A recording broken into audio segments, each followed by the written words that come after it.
Welcome to the Draw Club podcast with myself, Zane Scotland. This is episode 2.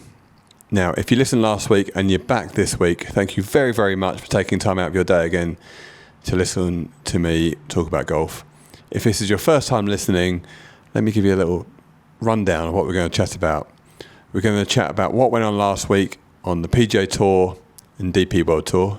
If there's a LIV event or any other tours to cover or big amateur events, I will be covering those. Last week we just had those 2 events. Then some insights into what's going on in golf at the moment, some trends, the gear side of it, where to play and so forth. And then I'm then going to endeavour to answer as many questions as I can. Each week I'll ask on my Instagram any questions on the pod. I'll try and give a bit of a subject to go down. Last week we chatted about putters, about mallet versus blade. This week I'm going to do a bit more on short game. On the putter side of things, I feel like I've hemmed myself in now to using a blade putter. My main point really is that I believe that the best putter ever, and most of the best putters ever to live, use blade style putters. I don't think mallet putters are bad, but I also don't agree that just because a player is in the top 10, that makes them a great top 10 in the world, that makes them a great putter. They can be very good, but they're not necessarily the best. There's a lot of chat about, let's say, Scottie Scheffler, how he's putted fantastically well since he's gone to a mallet putter. He's also been working really hard with Phil Kenyon, and an amount of time had kicked in, and we've seen a real uplift. Rory McIlroy also has been working with Brad Faxon. Yes, he's using a mallet putter, but there's other factors that go into that. Both of them very good putters. They're both very streaky putters. Wouldn't say, and I think both of them would admit that putting is not the strongest part of the game. Maybe because Rory is an amazing driver and Scottie is an amazing iron player. Who knows? But yeah, so anyway, that was that. This week, the questions are going to be framed around short game. Some of the bits in there. Got some good questions, actually. And then any other drama that we can think of. And then a little roundup of what's going to be happening next week or what we're watching this week. So without further ado, let's get rolling. So the PGA Tour last week was at a very iconic venue. It was at Riviera Country Club. It's now called the Genesis Invitational. When I grew up, it was called the LA Open. I'm pretty sure I remember watching Nick Faldo win. They're one of my favourite players. He won the LA Open when it was called that. And it's an interesting course, very good course. And a lot of players like it. One of the better tracks, very much an old school golf course, which has been completely different to some of the desert courses we've seen just recently on the PGA Tour. There's some soft holes, there's some scoreable holes, but if you get out of position, it really does come up to bite. So, for instance, the first hole is almost like a giveaway par 5 to those guys. It's not long. It's under 545 yards and the tee shot's elevated. So, for those guys, that's merely a drive and a mid-iron, short iron for someone like Rory, if he gets one away. The 10th hole, very drivable, actually very short, but if you get out of position, the pitch shot around that green is absolutely treacherous. It's worth just going to YouTube and just seeing some of the drama that's accrued over the years of that hole. There's a real element of, do I hit 8 iron and leave myself a full wedge, or do I hit driver up by the green? If you miss it right, you're completely dead. You cannot get into the green. If you hit it down the left, pin high, it's also difficult to get onto the green. If you hit it short left, you can chip up the green. It's a bit easier. But we've seen some real tough ones on that hole. Normally, it would play a lot firmer. This year, it played no wind and very soft. So hence the scoring being north of -20. So that is not so usual. Normally, it's very much a positional course. This year, we saw a few big hitters up there. But the man that came out on top, Jacob Bridgeman, not a massive hitter, a very good golfer by the looks of it. This was his first PGA Tour win. I reckon we will see a lot more from him. His game was very rounded. If you did get to see his golf swing, you could tell it's a very tidy golf swing. One element which were part of his swing I would say the good element would be he doesn't have a lot of face rotation through the golf ball. The reason why that would be he's pretty on plane on the way back, makes an aggressive move on the way down, aggressive body move, but has a lot of side bend, right side bend and rotation as he comes through. And if you do that from an on-plane backswing, it does a couple of things. It helps you arc the club around left on the way through, and it stops you don't need to use your forearm roll and your right shoulder joint or shoulder to come out the socket to square the face, because your right shoulder is getting down lower to the ground and then your chest is opening up. So then therefore that does keep a really stable club face. That's what you see. Someone like Joaquin Niemann would be like that. Jim Furyk would be similar on the way down. Also, Jim Furyk doesn't have a very on-plane backswing. But yeah, that was the highlight I kind of saw in his game, and the rest of it, not massively long. Adam Scott, north of 45 now, posted some drives of over 180 ball speed. Amazing. Bridgeman, hits it a good distance. He's quite long, but not a bomber by any means. So it was nice to see that type of golfer have success and do well on the PGA Tour when there's so much chat around long drive. It's nice to see that sometimes there's another way of doing it. Rory McIlroy came close to, it did figure in the last round. It's shaping up well for Rory. He didn't hold a bean all week. So he didn't hold a bean until the last hole. But hit the ball great, was pretty cold on the greens, yet figured when it came down to it, hold a massive putt across the last green, which made him about $600,000. Jacob Bridgeman, by the way, he picked up a winner check of $4 million. So apparently all the money's over at LIV, but there seems to be enough on the PGA Tour for those boys to go around. They're making ends meet. But yeah, great to see Rory in contention again. Scottie Scheffler seems to have this weird first round curse. 3 tournaments in a row, he's had a very poor, slow start on a Thursday. Nearly got himself up there, had a 65 in the last round. But, and there is a but, unfortunately for him, that's his worst tournament in over 18 starts. So he had 18 top 10s in a row, and this week he had a complete shocker and finished 12th. So yeah, I'm sure he's soul searching right now. But with all jokes aside, the dominance continues.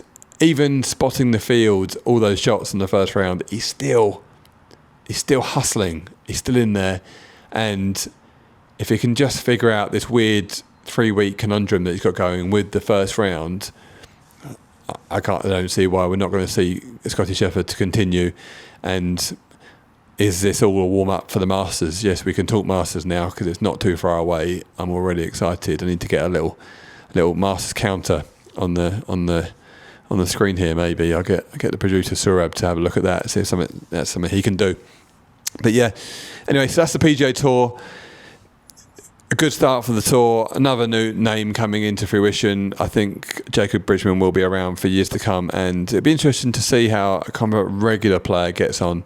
He looks really solid, so yeah, it'd be interesting to see how he gets on going forward. The DP World Tour was in Kenya, the Kenyan Open at Karen Country Club.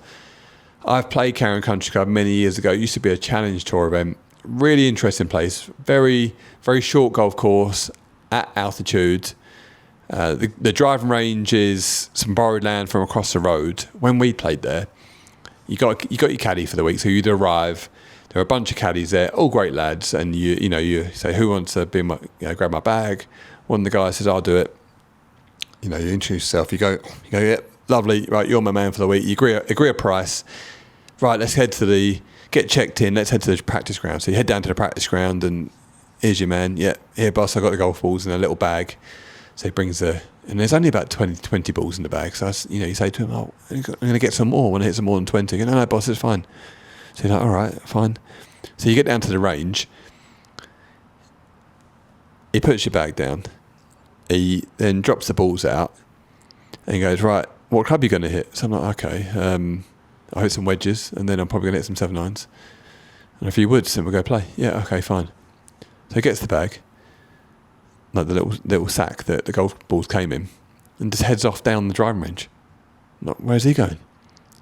And you look up, and all the caddies are out on the range, and the players just hitting balls towards their caddies, and so you go out and you hit your 20 wedges, boom, boom, boom. Your man out there picks them up, runs back. You go, boss, bang. You go, hit your 7. He goes back out, 7-9. He's picking them up as they go. Such a surreal experience, and how it would have been in the old days. They obviously don't do it now for the DP World Tour, but it really, you know what it did make you do? It made you really focus on your practice. You know, the driving ranges can be if treated irresponsibly, it can be really detrimental to your game. Because these days, driving ranges just have the pyramids of balls, as many balls as you want at a lot of these golf courses. Maybe not if you're paying over the odds like you have to on a driving range in the evening in the UK. But let's say you go to one of these golf clubs that has a nice driving range where you can hit balls to your heart's content and lovely pyramids. And you're just shedding balls out into the range randomly, and no ball has a consequence. But I tell you what, when you got your caddy out there and you're thinking, I don't want this guy running around everywhere, it's going to be embarrassing. And it really does make you tune in. So, I mean, yeah, how do we somehow bring that back? I'm not sure. I think there'll be some health and safety issues with that, but that's maybe for another time. But yeah, Riviera Country Club, really interesting little place. They get really good turnout, really good crowds out there. And Casey Jarvis was the winner. It was his first DP World Tour title. Won that in convincing fashion. Big boost for him on the race to Dubai. Obviously, early on in the season, he gets his 2-year exemption. I mean, that is massive. That is so big for a player who's early on in their career. You know, all the players are fantastic golfers, but you get out there and they're thinking, right, I'm a good player. I want to win. I want to be in the game for years and years to come. But there's that little bit of nervousness early in the season. Even some of the big players have it. Am I even going to be here next year? And when you win, you get that 2-year exemption. So you get all the rest of this year, and then you get the 2 following seasons. So for someone like that who's starting out, that's massive, because all of a sudden, one, you got money in the bank, not the $4 million you get in the PGA Tour, but it's enough. And then you can start to plan. You can turn to your sponsors and say, let's do a 3-year deal, because I'm going to be on this tour for 3 years. Whereas if you're year to year, you know, maybe some sponsors are going to be thinking, well, we'll give you this deal now, but you might not be here next year, so let's see how it goes. Which does bring in a little bit of nervousness. Panic is a bit of a strong word, but it's harder to plan. All of a sudden, you know what tournaments you're going to get into. So right, I can plan my next 3 seasons now, essentially. Whereas when you've just got your card and you're playing a bit more week to week, it is a bit tougher. So, good man, Casey Jarvis, for getting that done. Playing golf in Kenya is amazing. There was one Kenyan who made the cut, Jorogi. He's kind of a bit of a star. He did a really good video with Iona Stephen, which is probably worth going on. Go on to Iona's YouTube, On the Road with Iona. Really worth watching. She does a great job, by the way, of telling stories, and she's a great golfer herself. Herself and her team do a really nice way. All of her stuff's really cinematic on there, and Iona Zerka, she really brings out that love of the game. And if you do love the game in the purest form, Iona's a really good channel to follow. So go ahead and follow Iona. She's a good one. Maybe one day we could be as good as her over there. But we're going to have to try, aren't we? But yeah, that was the DP World Tour last week out in Kenya. Used to be a Challenge Tour event. Really interesting little golf course. Casey Jarvis, first time winner. A local making the cut, which was fantastic. And yeah, long may that one continue. The magical Kenya Open. There was no LIV Golf last week, but there was some drama coming out of the LIV Golf League, or for the LIV Golf League really, and the DP World Tour. And that was that the DP World Tour have granted releases for LIV golfers. So the names I have not got down, but I believe it was 9 LIV players or 11 LIV players. I guess the news is that the one LIV player that wasn't on that list was Jon Rahm. So Till Hatton and Jon Rahm allegedly owe the biggest fines. there's been a little bit of chat for a while. Rory did kind of hand it out and say in a press conference that the European team said they would play for the Ryder Cup and money wasn't an issue. And now there are a couple of golfers there who have got the opportunity to prove that and prove it's not for money, and they can just pay their fines. It's not exactly what he said, but it was essentially along those lines. And reading between the lines, he was talking about Jon Rahm and Hatton. Hatton has agreed. There's been no problems there. He's obviously agreed to pay his fine so he can come back and play on the DP World Tour. But there's something else going on for the Jon Rahm and the Jon Rahm camp, and they are not part of that group. So Jon is, as it stands, not going to be eligible for the Ryder Cup. Something's going to have to change. There is an appeal going on, so maybe he feels like he's going to win the appeal and he's going to wait it out.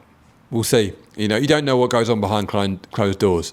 From the outside in, you're thinking, well, he owes a fine, or they owed, some of them, and Jon Rahm owed a fine of 7 figures. The money that he took was absolutely colossal. It pales in the fine. It pales into insignificance of what he's taken for joining the rival league, the LIV Golf League. But he feels like he shouldn't have to pay it for whatever reason, so he's going to sit it out. So try and keep you abreast of what's going on there. Any little insights, I'll try and help you out from that. That was an interesting one. And what does that mean for the DP World Tour? I mean, from a fan's point of view, I think it's great. From a fan's point of view, we're going to get to see some really good players, some of our best players, playing the DP World Tour, and then go off. And they will then be able to play golf. We will see them in majors and on the LIV Golf Tour if you can find where to watch it. I found out last week the best place to watch it seems to be on the website, not necessarily on the television. But I mean, from a fan point of view, great. I think more good players playing on the DP World Tour is fantastic. The downside has got to be: is this a bit of a scary time for the DP World Tour? Because if it's going to be so easy to move, they're already losing players to the PGA Tour. That's a given. The top 10 best players, not otherwise exempt, get cards on the PGA Tour. Off they go. There's more money there. It's always been the case, but it's now very official. So essentially, DP World Tour are losing their best players each year. But that does create space for 10 new players to step up and see that. Now, is this a precedent set for going to the LIV Golf Tour, which, wait a minute, means I can go over there and take the big cash on LIV Golf, and in the weeks off, because there's not many events, I can come back and play on the DP World Tour. What does that say for the DP World Tour where it is? I'm not sure. I'm yet to decide if I think it's a great thing or not. But from a fan point of view, I'm more than happy because we can now see more good players mix on the DP World Tour. So I think, selfishly, it's a good thing. So let's see how that plays out. I'm sure there's more to come out off of all this. Patrick Reed has been a really good addition to the DP World Tour this year. First, second, and he didn't go to Kenya last week, but he is playing this week in South Africa. So he is the man to beat right now on that tour. So we'll be watching that very, very closely. So, and in other tournament news, which for most of you this won't mean too much, but so in the Middle East, in the UAE, there's a game called the Lions Den. It's played at the Els Club on Thursdays and Fridays. The real Lions Den is on a Friday. And it's a group of players that play at the Els Club, and there's a mixture between golfers up to about 5 handicap, all the way down from PGA Pro, Coaching Pro, to Tour Pros, Challenge Tour, PGA Tour, LIV Golf, LPGA, LET, that will play in it. So the Tour Pros who play full-time, they play off +6, and the amateurs are allowed a 5 handicap.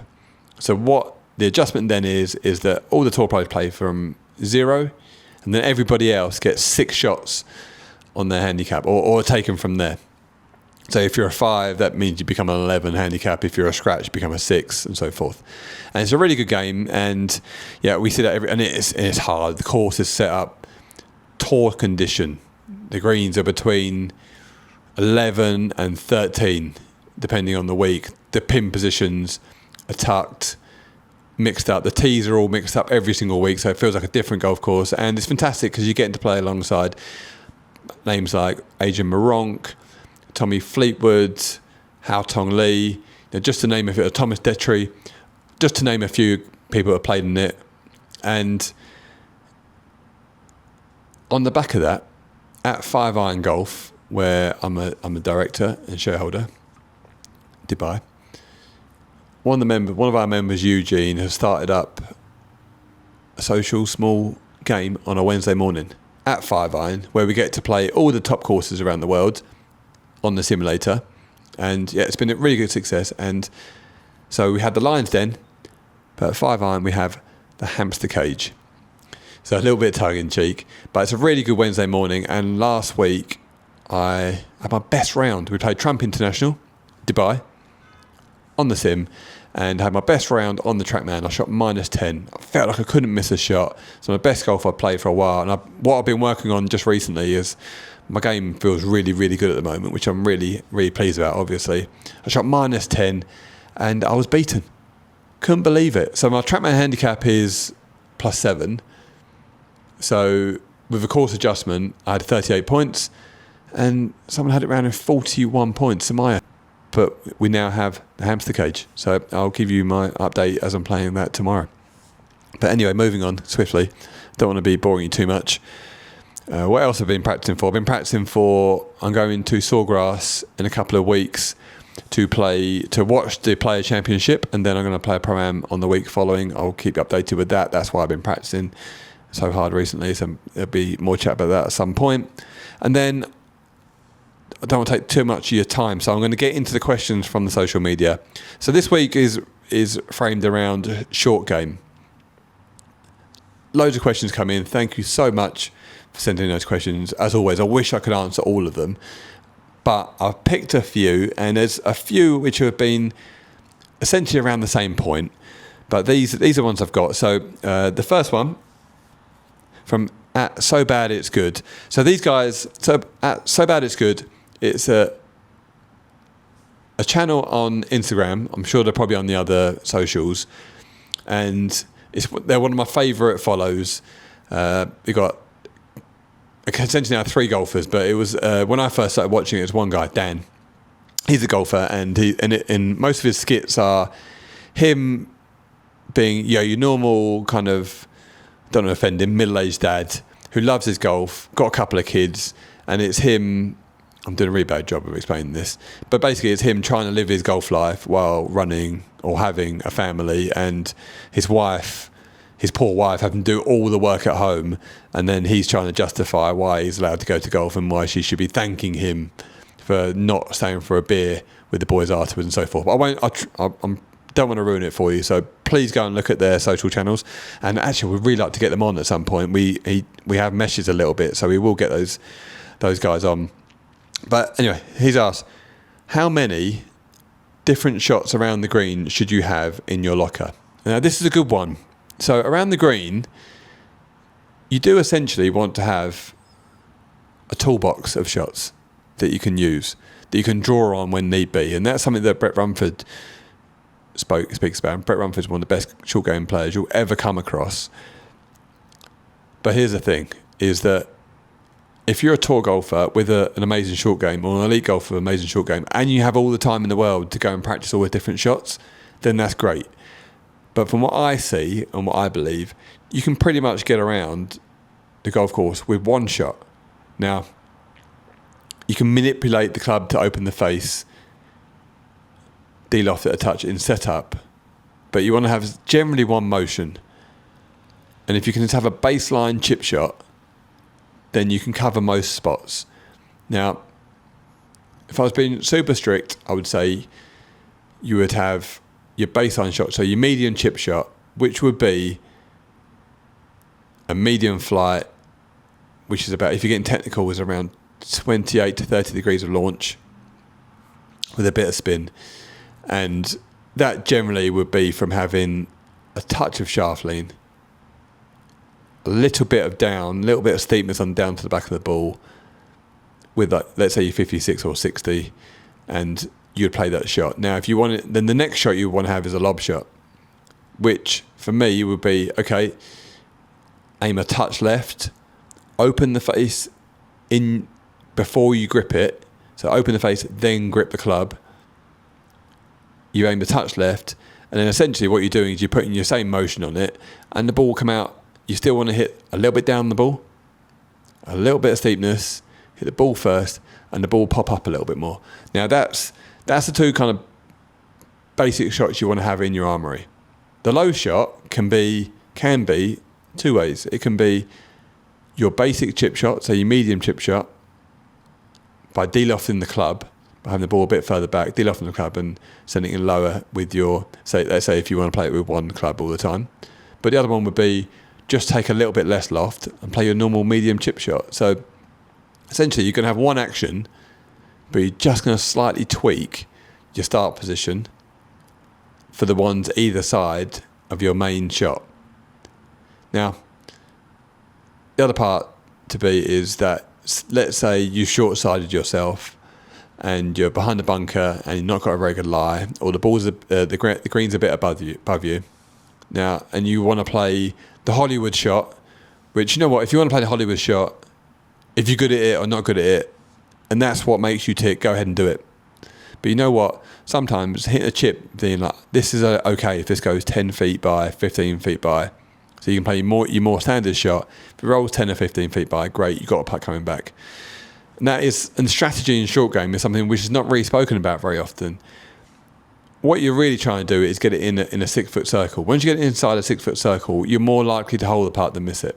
So it hasn't got to be perfect. So if you do have if you're a little bit short-sided, don't feel like you've got to hit it to 1 foot.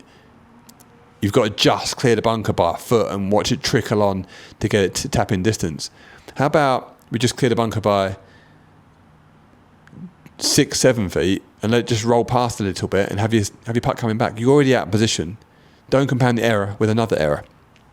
So think about your strategy, pick the lies and so forth, but essentially have one shot around the greens. Just become really good at a basic chip shot. And then if you want to hit it a little bit higher, aim a touch left, open the club a little bit in your hands, but do the same technique and the ball will just launch higher. You haven't got to flick it up in the air, you haven't got to back up or anything like that. Just let the club and the face angle do the work. So that's a very long-winded way of answering that question. Which then rolls into, Pat Wells, do you favour one club over multiple clubs? Personally, I favour one club. I like to grab my 60 because my preference is to hit down on the ball and try and spin it a touch. Not trying to zip every single shot, but I feel like if I had the ball a bit further back and hit down or catch the ball in the backside of the arc, I feel like I can get my strike better each time. I can still get a decent launch because I'm using a 60, which I'm having the ball back a little bit, which is de-lofting it a touch, but it's still got enough loft to hit a nice chip shot. That for me provides enough control. And then also I haven't necessarily got time now to practice with 3, 4, 5 different clubs. You know, I love my golf and I do try and work at my game, but you know, I've got real life and jobs to do, so it means I can't be around the chipping green all day long to become an expert with all different clubs. So my belief is get good with one shot with one club, master that, then tweak it from there. Yes, there's always going to be, now and again you're going to have to take a different club for a specialty shot, but get good with one club and then you can work it from there. So there you go, Pat, and we'll have to get you on at some point, Pat. The short game doctor, Steve Tiley, a fantastic short game coach, a mate of mine. He's played in 4 Open Championships. He's been on the DP World Tour, Challenge Tour, won on the Challenge Tour, and one of the best short games you'll see. And now he's a fantastic coach. I'm sure he's just asking this question to be nice. Do you teach landing spots or not with chipping? Do I teach landing spots? Yeah, I do. I do teach landing spots. As you get more and more advanced, you know the launch and spin that you're going to have, but choosing the shot is really, really important. So what I would teach would be, the first thing I would teach would reading the lie. Is it long rough? Is it tight? Which means, is it going to come out fast or slow? And with how much spin? The next bit is going to be, where do I want to pitch this? So you want to choose a flat landing spot where possible. Sometimes you have to bump it into a bank, but try and pick a landing spot which is flat, which means you can get a predictable first bounce, which then ties into your launch and spin you put on it. So yeah, I would teach landing spots on that one. There's obviously more ways to do it, and some players you would give them something slightly different, but essentially, yes, I would give that. Jack Finley, Joe Mayo versus Dan Grieve methods. This has been an interesting one. There's been a bit of chat on this, and I've tried to stay out of this chat. Now, you know what? I think both of them, if you went to have a lesson with either of those guys, they could give you whichever you would need. And I think sometimes when pros and coaches, all of us go on social media, there is a want for some reason to hem somebody into that's what they do. That's their method and that's what they are. And some pros do actually go down that method, or the route of having a method. But for some reason, we all do it. We say, oh, he teaches this and he wants that. And when you talk to a lot of these coaches one-on-one, personally, they can give you a complete plethora of techniques, versions, and they can tweak it and bespoke it for each player. So, Joe Mayo, very good at delivering his message on social media, comes up with some very valid points. I like his method of having a high VSP, which basically means that you're not swinging around yourself. It's a bit more up and down the line. Helps you get down to the back of the ball. I like that. I think it helps with your strike. Hands a little bit ahead. Now, Joe can teach all different types of shots, I'm sure, but that's what comes through on social media, and I think you'll see a lot more players having more success trying to get a little bit steeper than they are getting a little bit shallower. The steep-shallow thing is misinterpreted. So what you want in an ideal world, I believe, would be you want to have a shallow low point for most shots. Sometimes you have to dig it, but you want a shallow low point, which basically means you could have a steep or shallow angle of attack, depending on the shot. But more often than not, you want a shallow low point, which means that the club is not going to go under the ground too much for too long. That's when you tend to get in a bit of bother. So if you can get your head around that, so it means you could essentially get pretty steep attack angle, but only go under the ground by let's say less than half an inch, and you can control how far ahead of the ball that is, then you'll chip really, really well. I think that's one bit that's been misinterpreted. So yeah, I like what Joe has to say about that. If you see his social media, it does look like he just teaches low spinners, but I'm pretty sure he can teach everything. Dan Grieve, Dan Grieve has done a fantastic job of categorising 3 shots which good short game players use, the high, medium and low. And he's been able to categorise those into 3 techniques, which is named release 1, release 2, release 3. Really easy to understand. The basics of them seem pretty easy to pass on to someone to teach, to get their head around. So, and then I think he's got an ebook. I think he's probably got a physical book, an ebook, an app, got a really good social media where he does over the shoulder lessons, which I always think is really insightful when you can see someone else getting a lesson. You just find all the little bits to go in rather than a complete down the barrel swing tip to the masses. I don't think he's not teaching anything new. I don't think that he's a fantastic coach. I think there are coaches that are just as good as Dan is at coaching short game. I think the way he's categorised it has been fantastic for many golfers because it just answers a lot of questions. It's all of a sudden made the whole short game, which seems like a complete jungle, seem pretty clear. So yeah, he's done a great job of that. When you watch his lessons and have him chat to people that go to him for lessons, I've not been to him, he's got a lot more than just those 3 releases. So yeah, I think actually both of those guys, what their method comes across like on social media is one thing, but essentially if you went to them personally, I think they would give you a massive they could show the library of where they could go and how they could bespoke what you need is another part. So yeah, that's those parts. And then you know what, actually there was one more thing which I wanted to share. So if you only had an hour to work on your game and you want to do a pretty rounded session on your game, this is what I was thinking about this and I put this together, and this is what I suggest to players and I would do. Now, hitting the ball further and working on short game are the two areas which really help scoring, really help your game. You could swing it better. You could feel like you're striking your irons well, for instance, and not necessarily score any better. But what I've seen is if you can hit the ball a little bit further, I'm not talking about going out and doing a Bryson, a little bit further, which means you can keep some control, that definitely helps bring down scores. When I worked on speed and power with players,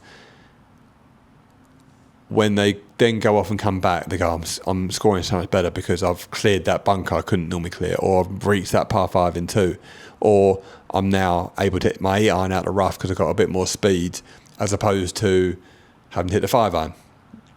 So that is one part. The other part is short game. Short game always has a direct effect on scoring because we're not all going to hit every green, and more than half our shots are from 100 yards and in. So if you can just sometimes hit it to 6 feet rather than 15 feet, that would just save you that odd shot here and there, and that really helps you. So this is like a small routine so that I would put together on an hour's practice. So you have a 10-minute warm-up. You know, you're stretching mobility, hitting a few balls, working through the bag just to get moving. Then spend 20 minutes with the driver, or possibly 7-iron, and there is one goal here, and it's hit the ball as far as possible and move the club head as fast as you can without too much worry on the contact or the extreme curve. All you're going to do is focus on hitting the ball. Even if it goes off the planet, doesn't matter. It's just 20 minutes where you're going to put aside to just work on power. Because we all work on strike and curve every time we practice. When we go to the golf course, that's what we're always thinking. But when do we actually isolate just the power part of it? So 20 minutes, done. That's it. Get that done. Then the next 10 minutes are going to be hitting draws and fades. So choose a club that you really like. Let's say you love your 7-iron. Pick a target, and then for 10 minutes, alternate shots, draw, fade, draw, fade. You're not allowed to hit 2 fades in a row because you mess one up, and then 2 draws in a row because you mess one up. Has to be draw, then a fade. So you're completely changing shot every single time. So that's now working your face alignment. And then the next 10 minutes, we're going to do ball flights. So you're going to hit medium, high, low. So in that, again, you're not allowed to hit the same one twice. Even if you mess it up, you move on to the next. So medium, high, low. So 10 minutes of that, just hitting those different flights. So you've warmed up. You've got your body moving, and now you're able to hit the ball a bit further. You've then taken that, you've liberated yourself, and then you're then working your face control, getting that back, get that intuitive, working it both ways. Even if you're not very good at it, just working on it, you get that awareness. And then the next part is going to be go to the putting green and just go round. And this little drill is really, really helpful. So what you do is spend 10 minutes and do putts from 3 feet all the way out to 20 feet. And what I want you to do is put the ball down, set up, line up. Then when you look at the hole, keep your eyes on the hole and stroke the ball. So essentially it's called heads up putting. And to do that for 10 minutes, and it helps your awareness of where the hole is, gets you to stop thinking about the strike, stop thinking about your stroke because you're not even looking at your stroke, and it really tunes you into where the target is. And it's really good because if you can get your touch in putting, then you've got a chance, because that means that your reads become better, because you could have a great read, but if your touch is off, then the read is wrong. So you get your touch really good, and you just get used to seeing the ball roll, what speed it goes on, the time it takes to get to the hole, and it's really training your subconscious and intuitive mind to becoming a fantastic and great putter. So that's our routine. Just go and work on your all-round game if you want to go and shave shots off your game. And nearly a bit of a tongue tie there. So yeah, I've waffled on for a while there, So what's on this week? PGA Tour, the Cognizant Classic at PGA National, the Bears Trap, quite a famous one. Not a really strong field this week, but of course always worth a watch. The DP World Tour is the SA Open. Patrick Reed headlining there, and there is no LIV Golf League this week. So yeah, that is episode 2 done and dusted. Please like and subscribe if you've enjoyed this. If you have not enjoyed it, there are some really good other podcasts out there. Or if you have loads of time, maybe go and listen to some of the other ones. What's a good one? The Chipping Forecast I really like. Cookie Jar Club podcast if you're into your kind of old school, more traditional golf. And yeah, we'll chat to you next week.